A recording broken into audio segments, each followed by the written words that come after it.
एक छोटे से गांव में एक बीवा माँ हमीदा बीबी रहती थी, जिसने गरबत में भी अपने इकलौते बेटे फयाज को पाल पूस कर बड़ा किया। शौहर के इंतकाल के बाद उसकी सारी जिंदगी बेटे के साये में ही गुजर गई। वो खुद भूखी रहती, मगर बेटे को कभी भूखा न सोने देती। फयाज जब जवान हुआ तो गांव की ही एक खूबसूरत मगर तेज जबान लड़की रूबीना से उसकी शादी कर दी गई। हमीदा बीबी को उम्मीद थी कि अब घर में खुशियां लौट आएंगी, मगर ये उम्मीद जल्द ही मायूसी में बदल गई। रूबीना नई नवीली दिल्लाहन बनकर जब घर आई तो पहले तो सब कुछ अच्छा था, मगर कुछ ही दिनों में उसके रवैये बदलने लगे। वो हर बात पर सास से बदतमीजी करने लगी, खाने में नक्स निकालती और सफाई के नाम पर उसे नौकरानी की तरह रखती। फयाज, जो कभी माँ की आंखों का तारा था, अब रूबीना की बातों में आकर माँ से आंखें चुराने लगा। एक दिन रूबीना ने खाने में नमक ज्यादा होने का बहाना बनाकर बर्तन उठाकर दीवार से दे मारा। हमीदा बीबी खामोशी से आंखों में आंसू लिए फर्श साफ करने लगी। फयाज सब देख रहा था, मगर लपसी लिए बैठा रहा। रूबीना ने जब उसे अकसाया कि देखो फयाज, ये औरत अब बोझ है, न काम की न आराम की। तुमने अगर मेरी कदर करनी है तो अपनी माँ को उसकी औकात में रखो, वरना मैं चली जाऊंगी। फयाज के दिल में बीवी की मोहब्बत ने माँ की कुर्बानियों को दबा दिया। उस रात वो पहली बार ऊंची आवाज में बोला, अम्मा, अब तुम्हारे काम करने के दिन गए, चुपचाप कमरे में रहा करो और रूबीना को कुछ ना कहा करो। हमीदा बीबी का दिल टूट गया। वही बेटा जिसके लिए सारी उम्र कुर्बानियां दें, आज उसकी जबान पर माँ के लिए सख्त अल्फाज थे। अगले दिन रूबीना ने नया हुक्म सुनाया, अब ये मेरे बर्तन अलग रखेगी, मेरे कपड़े न छुएगी और मेरे कमरे में भी कदम न रखे। अगर ये सब ना हुआ तो मैं मैके चली जाऊंगी। फयाज ने बगैर कुछ कहे अपनी माँ का बुस्तर सहन में शिफ्ट कर दिया। गर्मी सर्दी बारिश कुछ न देखा। हमीदा बीबी अब खुले आसमान तले रहने पर मजबूर हो गई। फिर भी उसने जबान न खोली, सिर्फ रातों को रब से कहती, या अल्लाह, मेरे बेटे को हदायत दे, उसे मेरी मोहब्बत याद दिला। मगर जुल्म दिन बह दिन बढ़ता जा रहा था, और एक दिन ऐसा आया जब रूबीना ने वो बात कही जिसने सारी हदें पार कर दें। गांव के लोग जब हमीदा बीबी को सहन में सर्द रातों में ठिठुरते देखते तो दिल ही दिल में अफसोस करते। कुछ ने फयाज से बात करने की कोशिश भी की, मगर रूबीना की बदजबानी और फयाज की बेगैरती ने हर किसी को खामोश करा दिया। एक दिन रूबीना ने फिर तूफान खड़ा किया, फयाज, अब ये औरत जिंदा लाश बन चुकी है, न काम की न काज की, उसे किसी बूढ़ों के घर भेज दो। हम जवान लोग हैं, हमें सुकून चाहिए। फयाज ने पहले तो थोड़ा हचकचाया, मगर बीवी के रोने चीखने और ताने देने पर वो भी नरम पड़ गया। उसने माँ से कहा, अम्मा, शहर में एक दारालामान है, वहां तुम्हारी बेहतर देखभाल होगी, तुम यहां रहकर तकलीफ उठा रही हो। हमीदा बीबी ने बेटे की आंखों में देखा, कुछ कहना चाहा, लेकिन अल्फाज गले में उटक गए। उसने सिर्फ इतना कहा, फयाज, मैं तेरा बुरा नहीं चाहती, लेकिन एक दिन ऐसा आएगा जब तू मेरी तकलीफ को समझेगा। फयाज ने माँ को दारालामान छोड़कर पेट भी न मड़ी।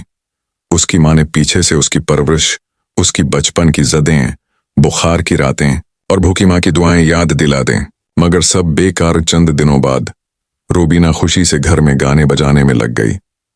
फयाज भी दुनियावी सुकून के नशे में बेखबर हो चुका था, मगर कुदरत खामोश नहीं थी। एक दिन फयाज की तबीयत बिगड़ने लगी, जिस्म में अजीब दर्द, बेचैनी और जहनी उलझन। डॉक्टरों ने चेकअप किया, मगर कोई बीमारी न मिली। नींद उड़ चुकी थी। रूबीना ने भी तंग आकर कहा, मुझे तो लगता है ये किसी नजर का असर है या फिर किसी की बद्दुआ। फयाज एक रात नींद की दवाई खाकर सोया तो ख्वाब में कुछ अजीब देखा। उसने खुद को एक अंधेरे कमरे में पाया जहां माँ की आवाज आ रही थी, बेटा, मैंने तेरे लिए सब कुछ छोड़ा और तूने मुझे छोड़ दिया, अब तेरा सुकून भी तुझे छोड़ देगा। वह चीखता हुआ जागा, पसीने से शराबूर। उसकी हालत दिन ब दिन बिगड़ती जा रही थी। कारोबार में नुकसान, दोस्तों का साथ छोड़ जाना और रूबीना की बेरखी सब एक साथ हो रहा था। और फिर एक दिन उसे गांव के इमाम साहब ने कहा, फयाज, माँ की बद्दुआ अल्लाह के अर्श को हिला देती है, अब भी वक्त है, लौट जा, उसका दिल जीत ले वरना अंजाम बहुत बुरा होगा। फियाज की आंखों में अब पहली बार निदामत के आंसू थे। मगर क्या वो वक्त गुजर चुका था? क्या मां उसे माफ करेगी? क्या उसका अंजाम अभी बाकी है? फियाज सारी रात बेचैन रहा। जमीर की चबहन, ख्वाब की बाज़गिश्त और इमाम साहब की बातें उसे बेकरार कर रही थीं। उसने अगली सुबह ही शहर के दारुल अमान जाने का फैसला किया। रास्ते भर उसका दिल कांपता रहा कि अगर मां ने मुना मोड़ लिया या उसने माफ न किया तो क्या होगा। जब वो वहां पहुंचा तो एक पुरानी सी चारपाई पर कमजोर, झरियों से भरा चेहरा और सफेद बालों वाली हमीदा भी नजर आए। वो कुरान मजीद पढ़ रही थी। फयाज कदम लड़खड़ाते हुए करीब आया।